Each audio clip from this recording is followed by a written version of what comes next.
Сәлеметсіздер ме, поэзия әуесқойлары. Бүгін біз «Ағынды менің ақсуым» атты таңғажайып өлең шумақтарындағы табиғаттың жүрегіне тыныш саяхат жасаймыз. Көздеріңізді жұмып, мұны елестетіп көріңіздер. Ақсу өзені ағып жатыр, қуатты және жабайы. Сулары зор таулардың арасынан жол салып, арқырап, ақиланып ашумен алға ұмтылады. Өзеннің ағысы тастарға соғылуы кереметтей әсерлі көрініс береді. Өзіңізді жазғы кеште өзеннің жағасында тұрғандай елестетіңіз. Тыныш түн жарқыраған суға жібектей жайылып, жұлдыздар сізге жымиып қарайды. Бұл көрініс қиялды баурап алады. Таулар мен аңғарлар өзеннің сұлулығына таңданады. Биік, жіңішке ағаштар бұтақтарын салқын, мөлдір суға батырады.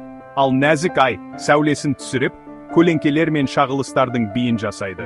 Аспан жерді алтын құшағына орағандай, ал қайың ағаштары жарыққа ұмтылып бұтақтарын кеңге жаяды. Тіпті қарапайым итмұрын да қыс түскенде шықпен жарқырайды, ал қоңыздар қуана ұшып жүреді. Өзеннің әуені сыбдырлаған қамыстармен илеседі, олардың сазы суды тыныштандыратын дыбыспен сипайды. Ағынға батырылған жалғыз бұтақ дірілдеп, өзенге құпияларды сыбырлайды. Әсем қонған кішкентай құс шырылдап, табиғат үндестігіне тәтті ән қосады. Бұл өлеңнің әрбір сөзі Ақсу өзені туралы айқын сурет салады, сізді Ақсу өзенінің әлеміне тартады. Бұл жерде табиғаттың сұлулығы мен тыныштығы жанданады, сізді сол сәтте табиғаттың ғажайыптарын көруге шақырады.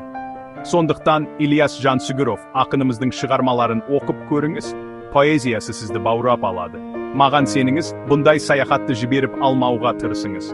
Келесі кездескенше, айналаңыздағы әлемдегі сұлулықты көре біліңіз. Көріскенше.